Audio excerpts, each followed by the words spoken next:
The House of Mystery presents Inside Writing, the radio show where authors discuss their writing process in all genres. Okay, you are back in the House of Mystery. I'm Al Warren, sitting at the controls, and over making the Martinos is David North. I'm here. I can't figure Martinos? I don't know what. Well, I can't figure this out. What kind of a man takes his wife's name? That's true. I'm trying to figure out David North Martino, David Martino, David North. Which sounds better? Maybe call David yourself North, South, East, West. Maybe you're getting into Kanye West. Sort of stuff, no, that's right? True. No, I can't do that. You can say yours is you're his baby, right? You look just like yeah, that's right. I'm his love child. Yeah. We have to figure out who your mother's going to be, but that's all right. Oh, Now, speaking of mothers, we have got a returning guest, and this time we're going to talk to him because this guy is multifaceted. He's written, of course, we talked to him about Al Capone and his brother and Two Gun Heart, and he does nonfiction, but he is a relic in the world of fiction. Wow. You put a lot together. Jeff McArthur, thank you for being here. Thanks for having me again. Well, there you go. Well, you're so good that people want you twice. Oh, man, I can't believe that I didn't already talk your ear off. Oh, it goes in through one and out the other, very, very, very little in the middle here to catch anything, so I don't know. You didn't lose all the audience before? You want to lose the rest of them? No, they loved it so much they actually had to play 3, 4, 5 times. Oh, wow. back by popular demand. Yeah, both people. If only they'd read the book that many times. Well, that's just how it goes. I can never figure out a buying audience. I can never figure it out. Yeah. With books. It's kind of this whole world of with Amazon and the last 10 years, how books sell, I have no idea. Certain ones will sell when you don't expect them to and years after, and then other ones, it's unpredictable. You're exactly right. Actually, there was one time when I went on some national interview for something, and I was like, all right, I was watching the numbers, expecting that's going to just, explode. It's going to be like this big thing or whatever. And it didn't, but one of my other books did. And it was another book that I hadn't even promoted or anything like that. Just all of a sudden, a ton of people, I'm like, where? Okay. You just don't know. I think the best thing that we can do out there is just brand ourselves. But, we just put ourselves out there. This is what I do, and you just kind of keep working it that way, and people pick up on you and what you do rather than, I don't know. I think that kind of works better because I can't explain it. Or either you could start putting your books under categories that are very, very little used, right? And so then you'll be number one in that category. That actually does help. One of them that kind of took off for a little bit, that was the thing. It was kind of in a more obscure thing. I was like, oh, nobody's going to find it in here. And sure enough, I don't remember what it was, but it was under lawyers.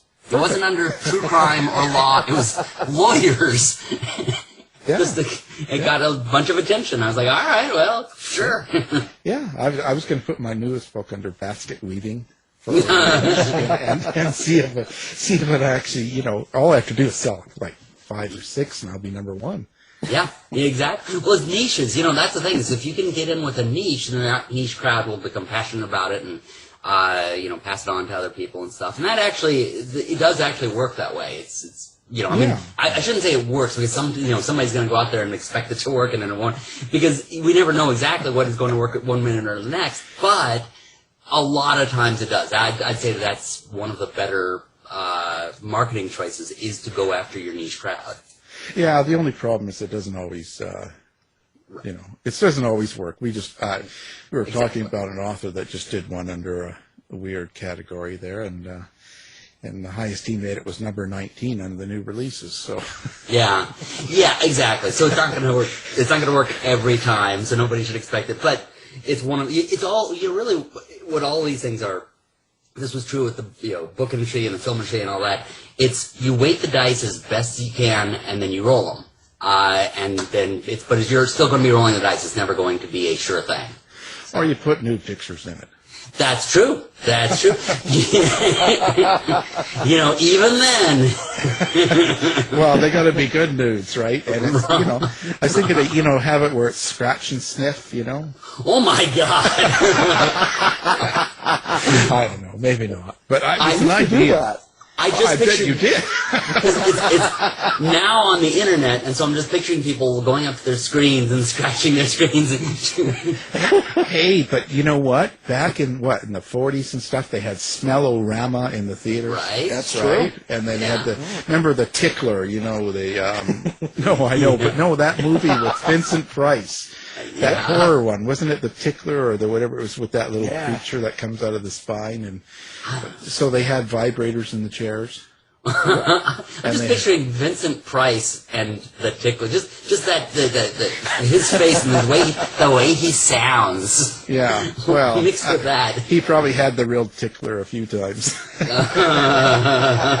man, yeah, and I didn't know. Well, anyway, that's a different story. But so they could do it in a theater. They could do it on. They have some, I don't know. You have a little kit that you get box, has the smell in it.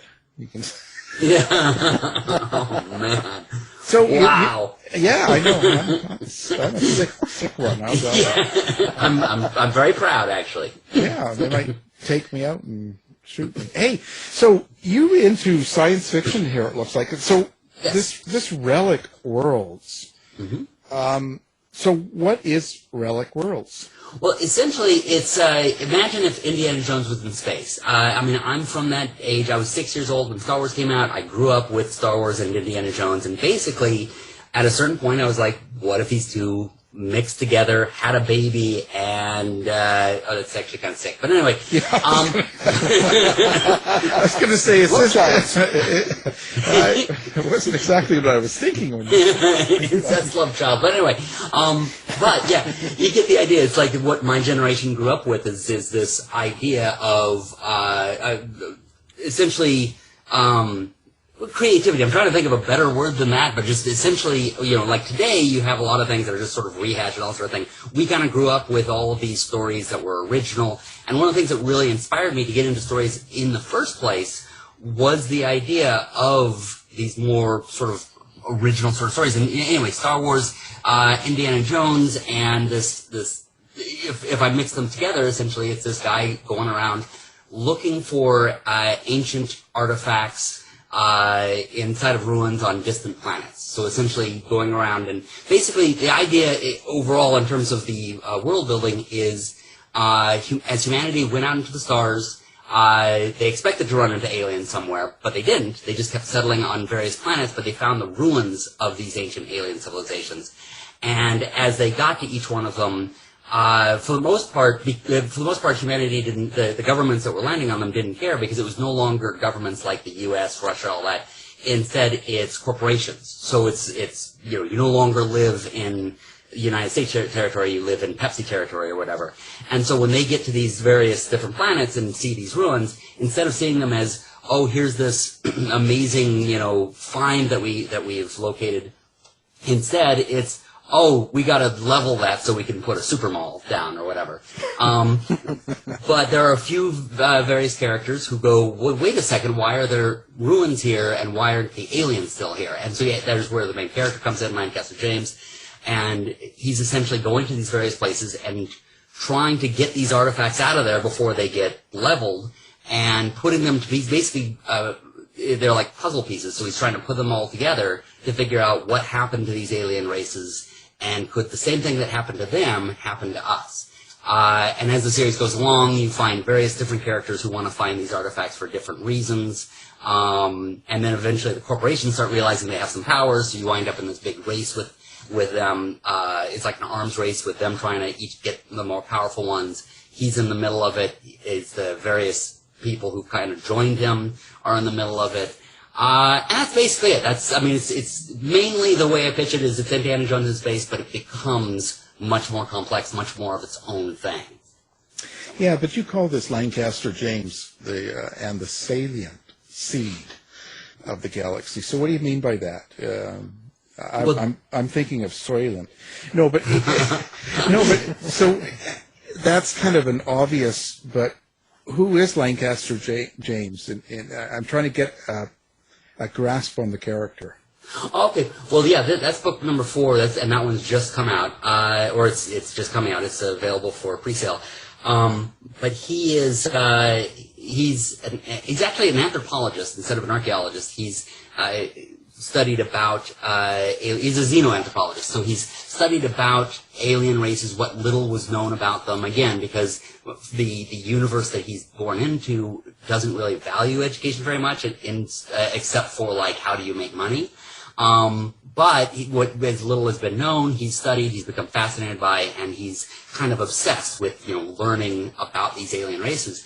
But what he was educated by, what he learned was really thin, and so he has gone out and started finding, since the alien races themselves don't exist, so he can't really study them, he more like takes their artifacts and uses them to start understanding what they used to be.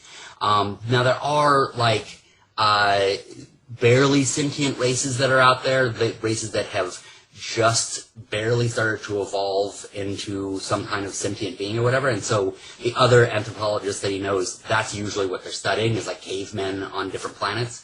But he's fascinated by, and so before that, the anthropology has been mostly studying them. But what he's fascinated by is, well, who were these alien races who used to exist, who used to be starfaring, who used to control the galaxy, who used to go to different places, who used to live in these gigantic ruins.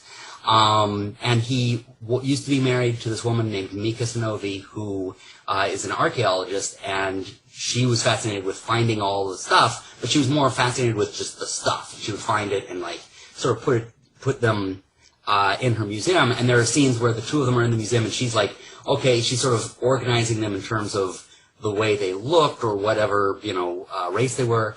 And he then gets annoyed and he starts rearranging them and going, no, this should be here, because he's putting them more in terms of the puzzle, in terms of figuring out how one race connected to another, and how, what happened to them and stuff like that.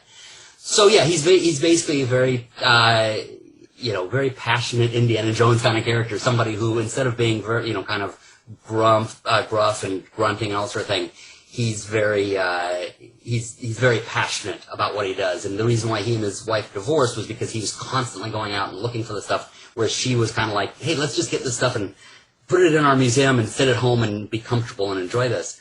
And then he goes out and he travels with his partner named Little Jack, who is this short guy who used to be one of the greatest. He's kind of known as one of the most one of the best corporate spies ever to go around and do everything. And basically he was like a gangster, like a spy, like an independent contractor, assassin, a thief, etc.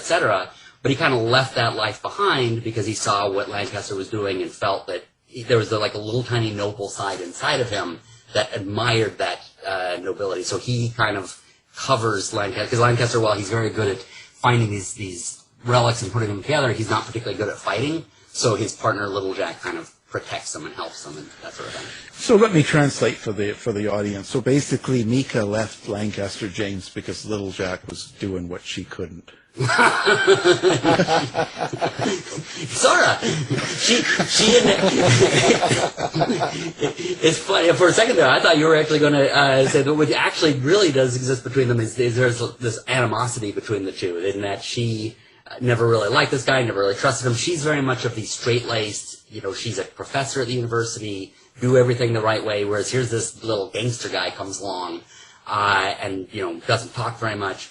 And so for the first 3 books, there's always this tenseness between them. In some way, she feels like he stole Lancaster away from her, because he kind of, like, even though he wasn't into all the artifacts and that sort of thing, he was certainly interested in helping Lancaster go and find them.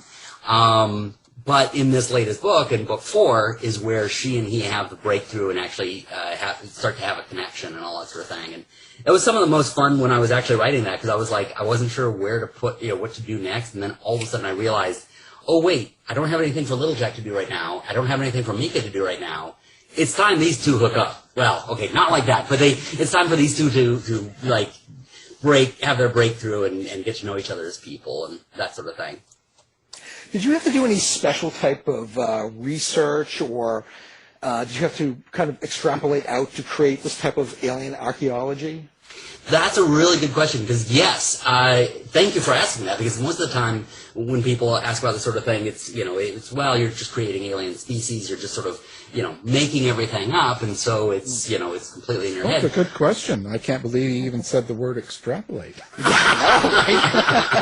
Exactly. I have a dictionary here, that's what it is.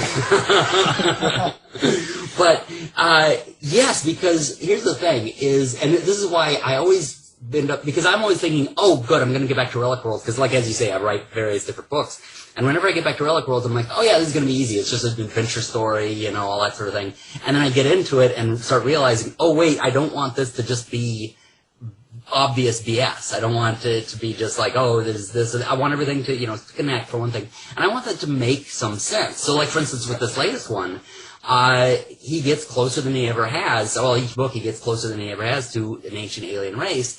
And, even something as simple as a chair. It's like I've had scenes where somebody goes into a room, an ancient room, and there's like some furniture there. I'm like, but it wouldn't be just a couch. It'd be like, like for instance, this race has a tail. And I'm like, okay, so what would their chair look like? What would their, and everything has to be. And so, as a result, I ended up looking at various alien races, various different Alien furniture stores. Yeah, exactly.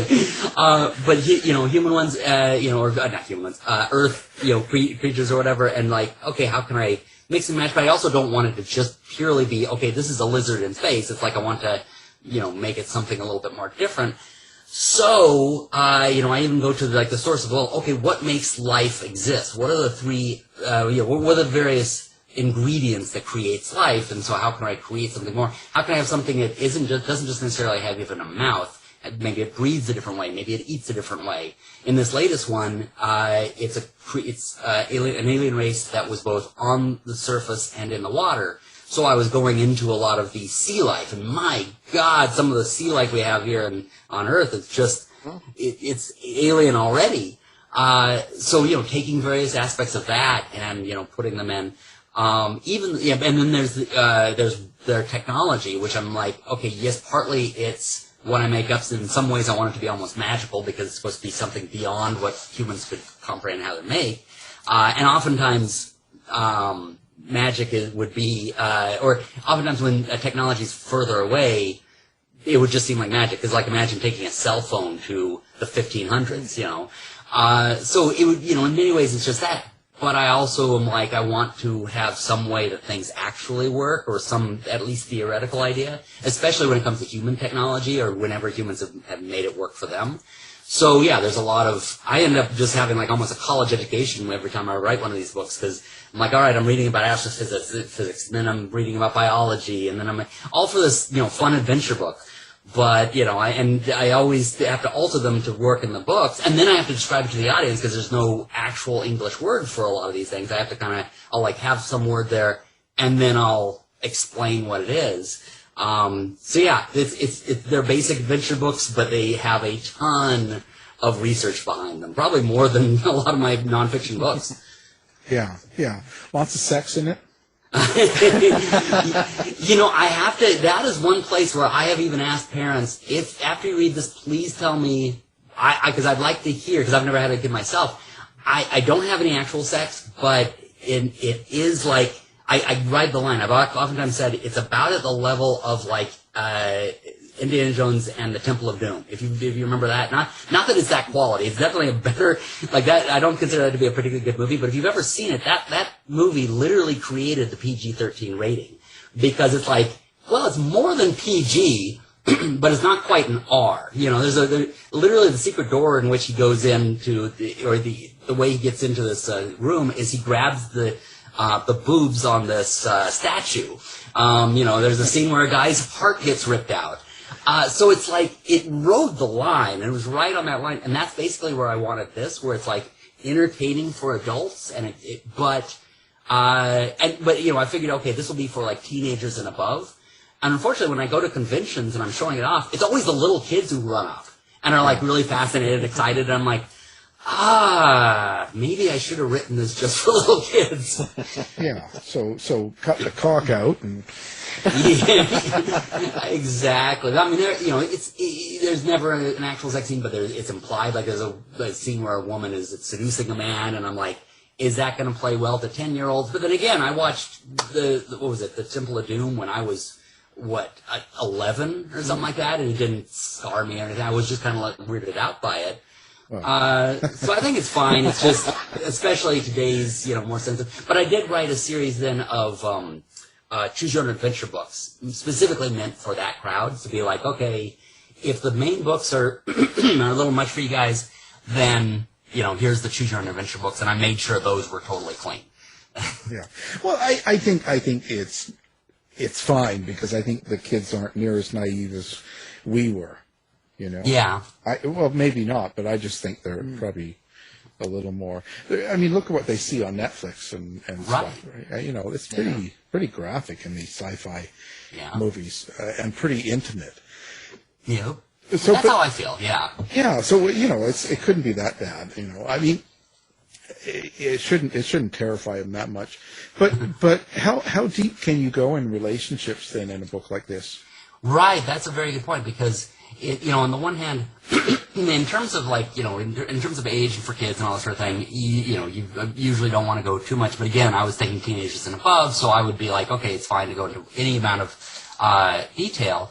The issue, though, then becomes, am I boring the audience? Because and I'm always asking that with this series, and again, more than any others, because with the others, it's easy. It's like, okay, nonfiction, somebody came here to read about this subject. Okay, about what is the story behind what happened here, with the American Game, which was a historical fiction. People who are interested in, people who are in warfare coming together, stick to that. With this, it starts as a basic adventure story, but there's only so far that can go. A treasure hunt only goes so far. You need to then get into some kind of interpersonal relationship just to keep it interesting. Or audiences are going to get bored. I mean, there's a really good reason why in the Indiana Jones series, in the third one, they introduced the father. Because it's like, you can't just have somebody just going treasure hunting after treasure hunting after treasure hunting. So yeah, you have this on, and in this particular case, I set this ridiculous goal for myself to have 9 books. Partly because it's supposed to be just an ongoing storyline, but also I have this rise and fall of what basically overall happens with one of the alien races and human civilization, etc. So I need to have some relationships going on. So I have with the interpersonal thing between him and his ex-wife. The way that his partner grows and the way that friendship exists, and then there's some of the other characters. But what was it? Well, his name was, what was his name? His partner's name? Little Jack. Yeah, Little Jack. So he grew up to be Big Jack. Well, he actually, part of the idea is that he is, he's a little person. Basically, he's like right around that size.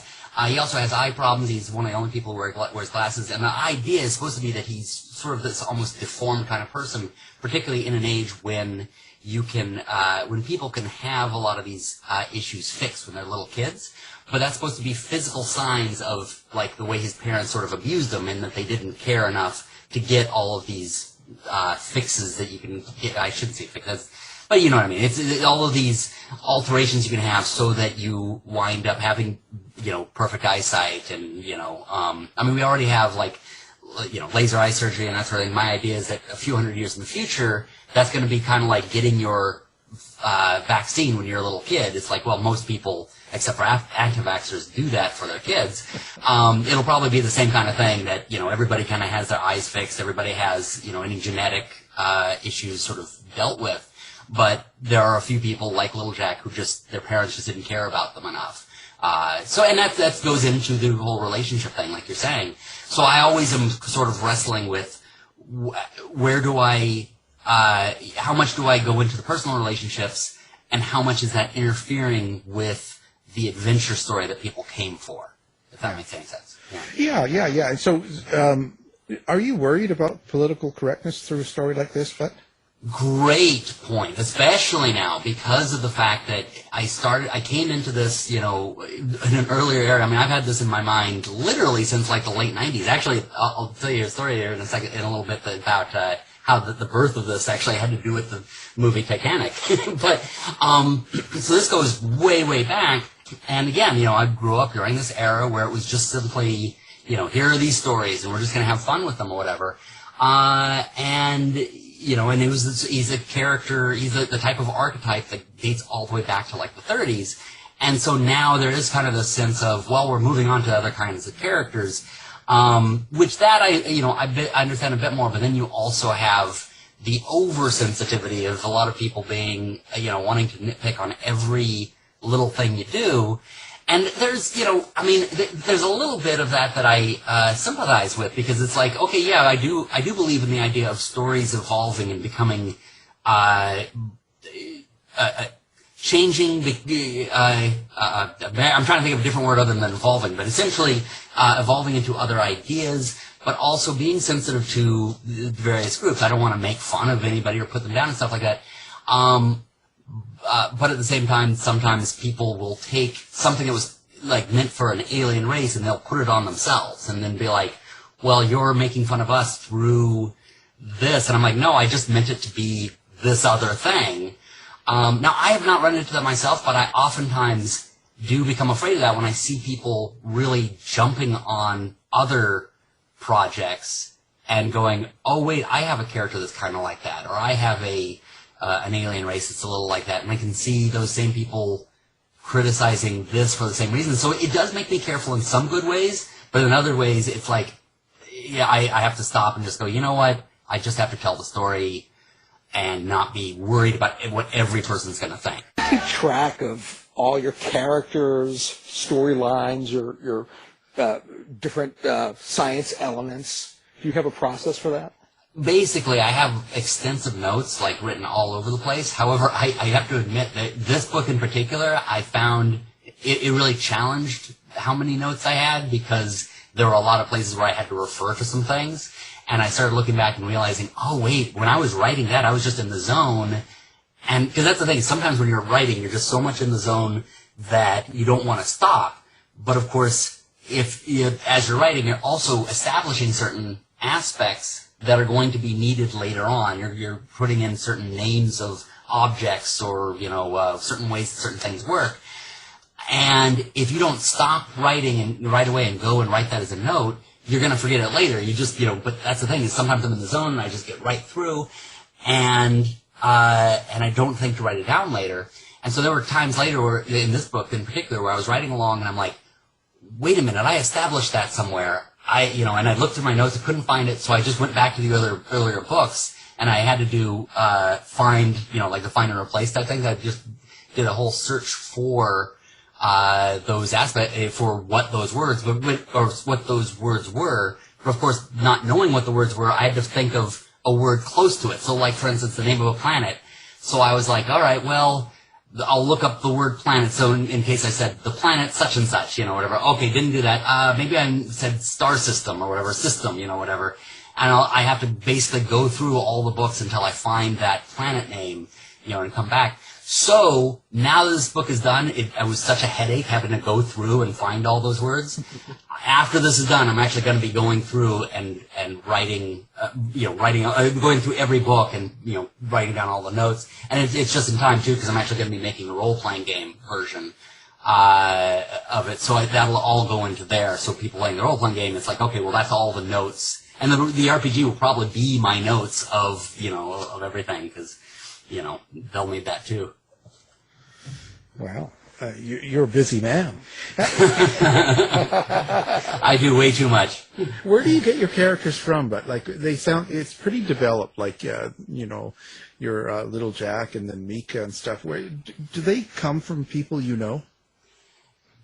Yeah, wow, really good questions. Because well, I mean, of course, Lancaster is basically the archetype kind of adventure character. I mean, that's you. Yeah, I mean, in a way, yeah. I mean, it's the adventure character that, exists for, I keep saying, I say Indiana Jones a lot because that's what I grew up with, but of course, he is also a product of a lot of the, archetype characters or whatever. And yeah, you can never help but have yourself somehow placed into them. I was saying, Lancaster's very passionate. I had actually originally intended him to be more of the gruff kind of, low-key kind of character. But I found myself writing him so passionately that I was like, oh, yeah, okay, that's, I guess, my piece, placed into there. The Little Jack character, to be honest with you, I don't even remember where a lot of these characters came from. There's this whole long history that, the very, very first place where I started coming up with it, it was before Lord of the Rings had come out. And I was like, how about a sci-fi version of Lord of the Rings? And so, I had was creating all these characters from that kind of thing, from some of those archetypes. And of course, one of them is small because it's the Hobbits. And that character kind of eventually, over all these years, evolved into Little Jack. But in many ways, it comes back to there was my best friend when I was a kid was this kid who had cancer, who, because of the treatment that he had, he never grew, and so he was always really short. And I've found myself, as I've been writing, making a lot of the dynamics of those two characters very much of what we were. Mika, there's a lot of aspects of an ex-girlfriend of mine that's in her, that was very, studious and very, concentrated on one thing or another. But, of course, then the story itself ends up readjusting, as things goes along because of the fact that they run into one thing. And I mean, it's very much like pool balls running into one another and readjusting one another's, trajectory. And so they may start one way or they may have started completely a different way, but I found myself writing them one way, but then they hit each other and then they change into slightly different people. So in many ways they've dictated themselves. But yeah, there definitely are, there's one couple who actually is based on a porn couple. Called You didn't watch porn. Well, no, I one time was hired onto a quote unquote B movie. Showed up there to find, I was working on a porn. So I was actually the driver. They couldn't park at the actual location. They had to be driven up. And then after a while, they had me working at the front desk, basically handing out contracts and just basically holding on to any paperwork.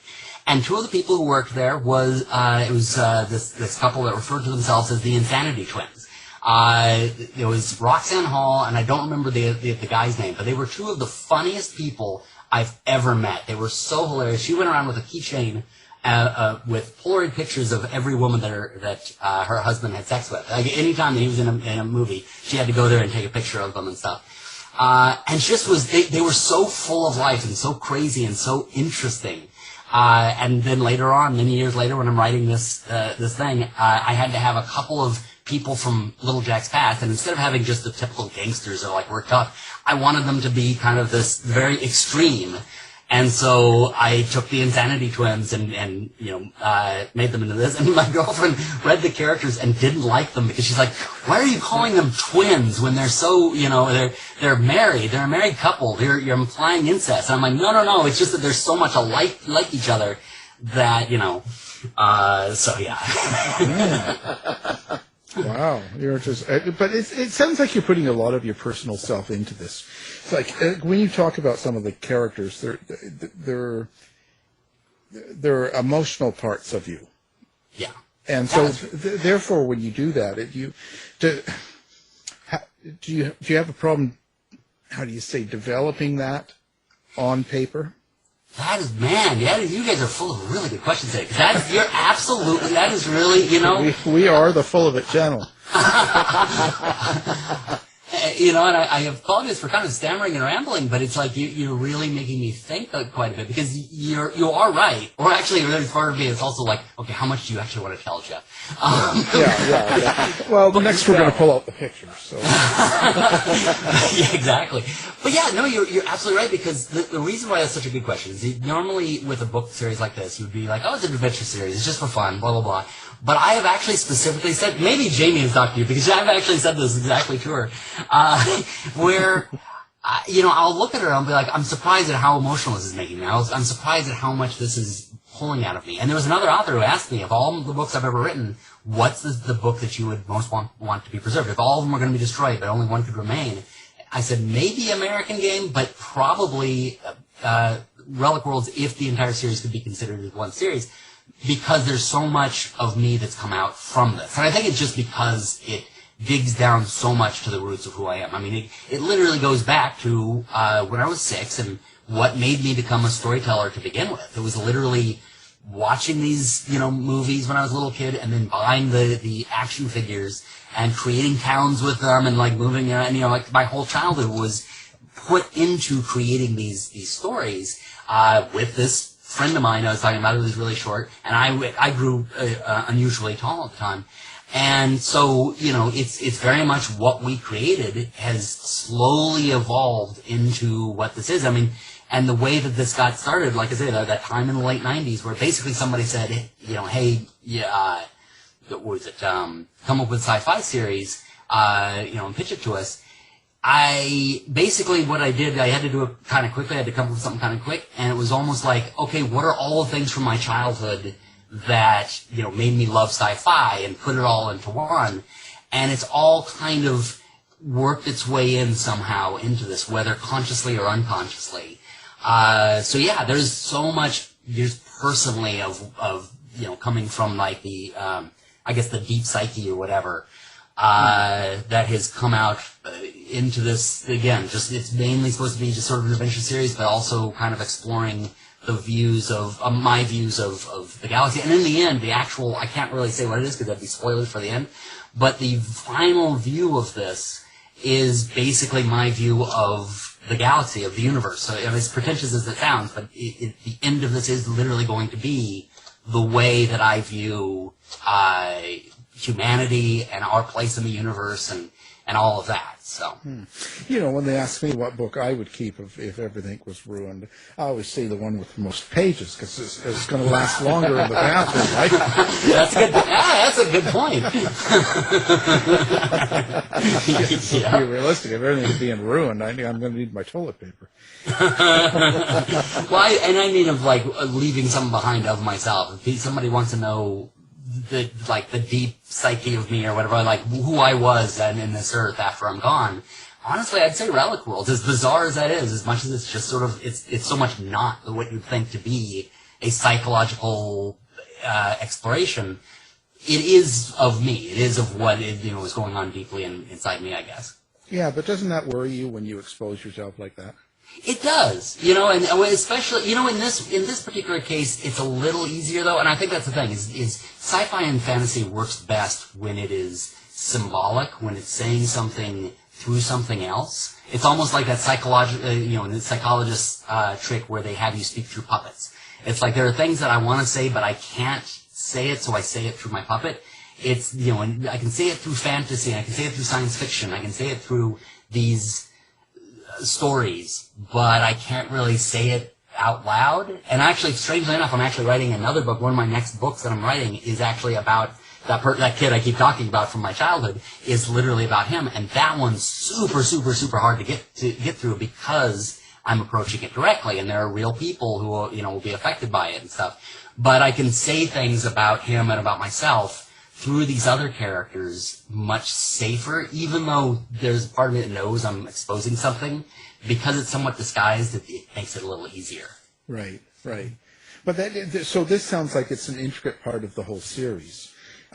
These personal things, it's kind of a subtext in a way. Mm-hmm. Yeah, absolutely. It's partly because, in order to keep things going, you need the personal aspect going, but also, that's really what a story is for us when we're reading it. We want to connect with someone, not just what someone does, Do you actually look for that sort of thing? Like when you're reading or when you're writing, do you actually try to make sure your character is very accessible, very relatable? Yes, I absolutely want to make sure that people at least will care, because that's ultimately that's really what it comes down to. Because what really challenged me was the sort of the rise of the anti-hero, especially in several series that come along. It's like, why do we care for instance, why do we care about Walter White? I guess I go back to series again rather than a book series, but most of us know that more. Why do we care about Walter White? Well, partly because we grew to care about him at the beginning when he was more likable. But that's the thing, it's just ultimately we have to,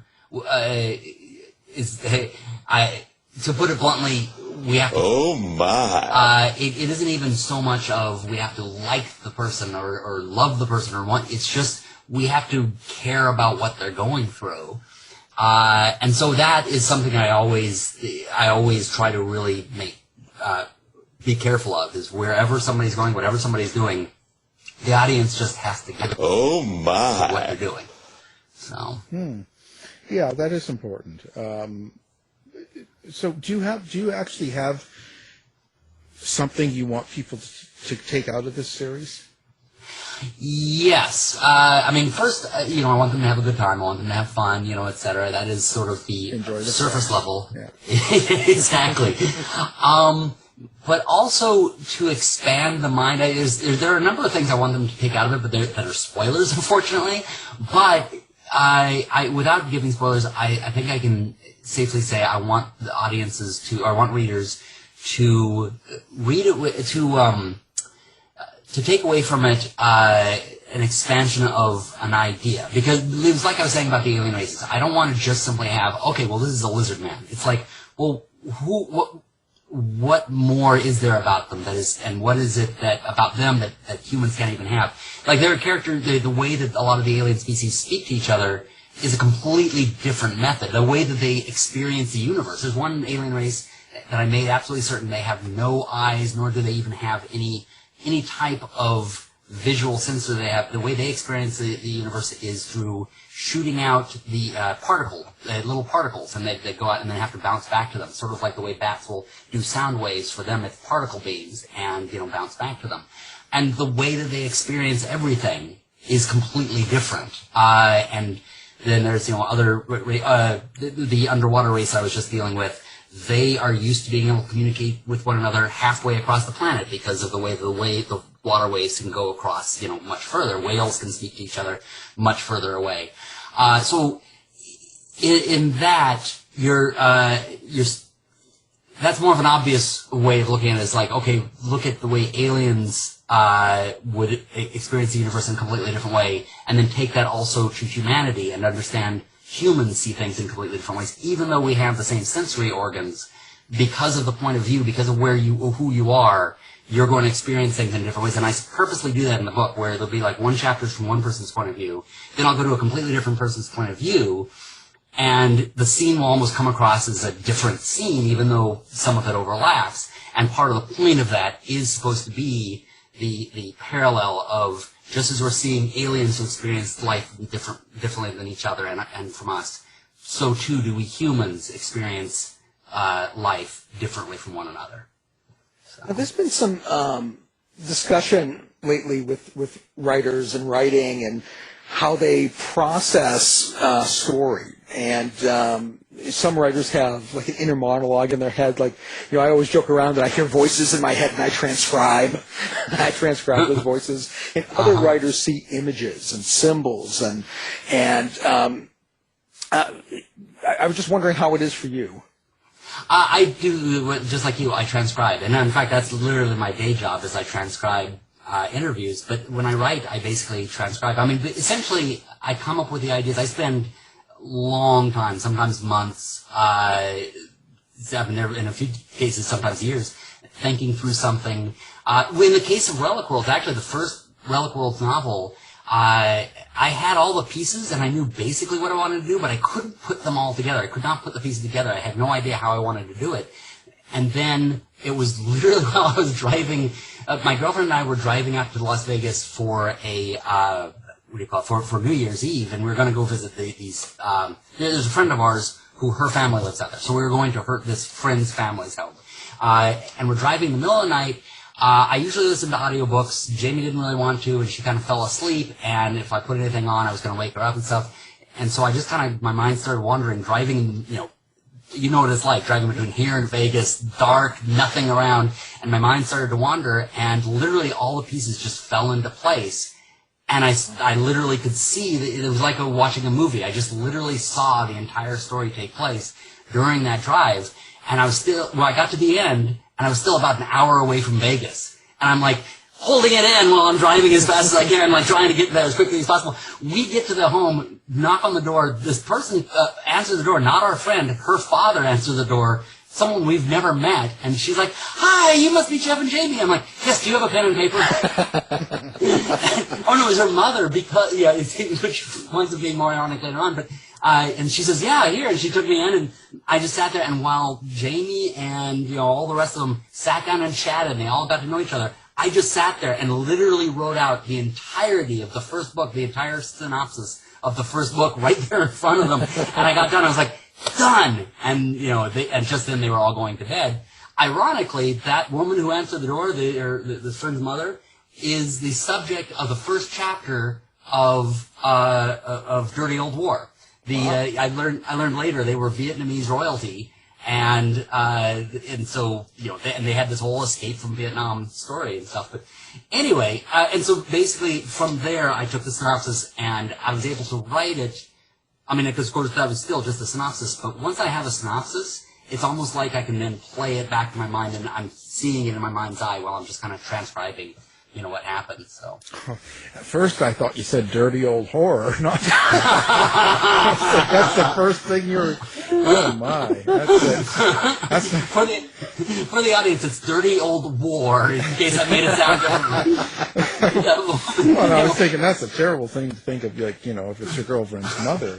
My God. First thing I thought about, I wrote a whole chapter about her in dirty old horror. It's like, wow. How's that relationship going? Oh my God! My word! Oh my word! You know what? But points of view, like when you say you write it from a different point of view, I've been noticing that a lot in sci-fi. Is that sort of becoming a trend or something? Like, because I don't do sci-fi. Of course, I haven't written in that area. But is that sort of becoming popular or something? That's a good question. I've been saying that every time. Sorry, because I tend to read, either stuff from a while ago or, just, independent books that just come out and stuff. And yeah, I guess I kind of started, I have noticed that a couple times, but, I guess I haven't read enough to really know if it has or not. I'm kind of selfish that way. I'm always so involved in whatever I'm writing, and I usually read something related to what I'm writing. So if I'm writing sci-fi, I'm reading sci-fi. If I'm writing, nonfiction, I'm usually reading research for that. But I do notice that more people tend to go into the point of view of, or the minds of the characters more than they were. I think maybe that's where we are as a culture, because I was noticing when I was reading, I noticed it more from reading older material, because I've noticed a lot of the older books that I read tend to be like, hey, there was this, they went in a spaceship, or, that's sort of a lame example, but they will oftentimes say, something that was used, and almost like that's expected to be the thing that's amazing.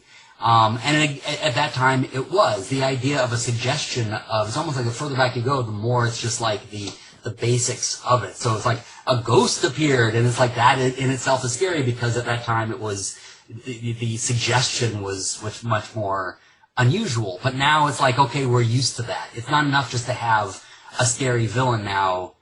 What do we know about the scary villain? Why are they a scary villain? It's not enough just that somebody found some ancient artifact. Now it's like, well, what is that artifact? Why? Why is that artifact the way it is? I think today, if you were to go back and do the Indiana Jones stories again, it'd be more like, okay, why is the arc like this? Why is, I think more people are interested in the whys and what fors of individuals and of the things that they interact with. Yeah. Now, okay, so let's get this out before it's over. Do you have your website or your location where you like people to come find you, date, whatever? Yes, it's relicworlds.com is where you can find everything involved in Relic Worlds. It's the short stories, the novels, games, choose your own adventure books, everything.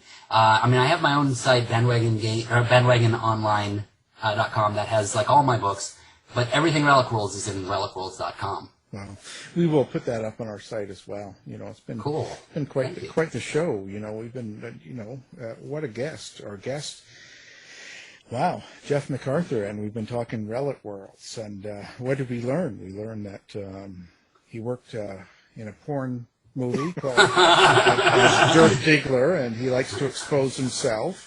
They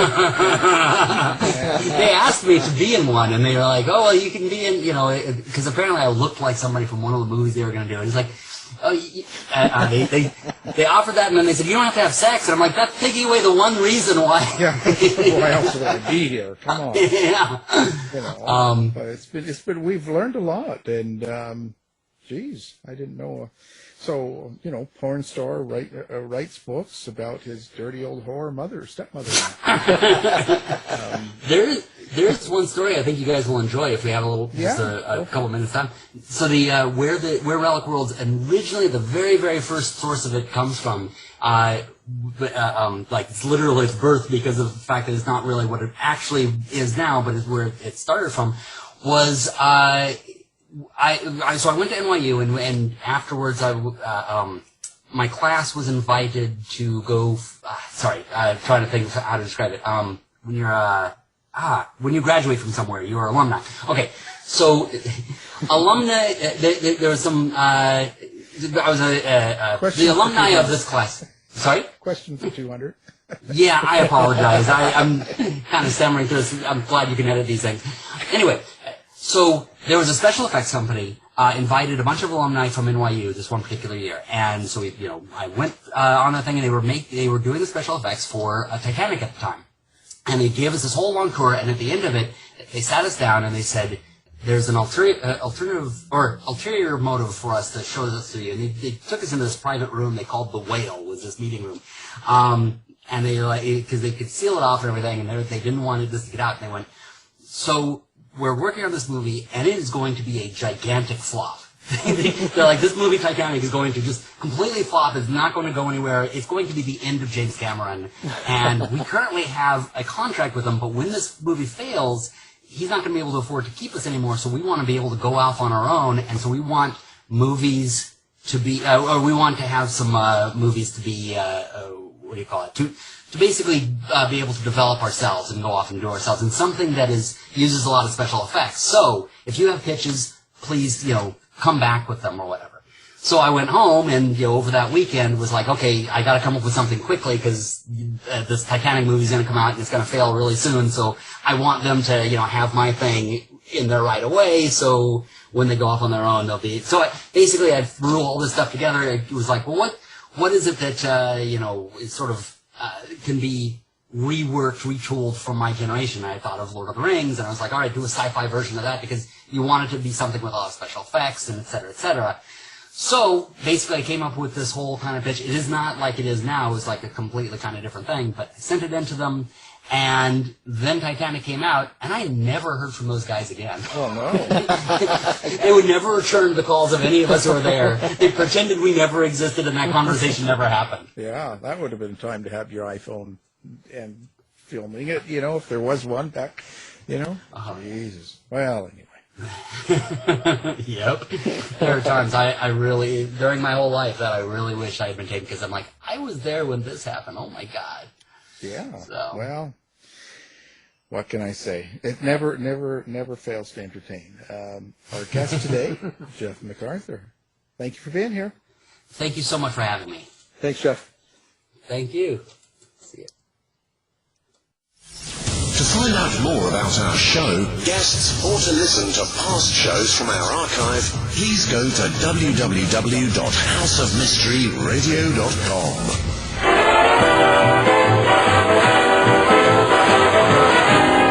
The mission has been completed. The end! By George, he's got it! It is the end! I'll see you. If you're lying to me, I'll be back. This has been a production of Something Weird Media.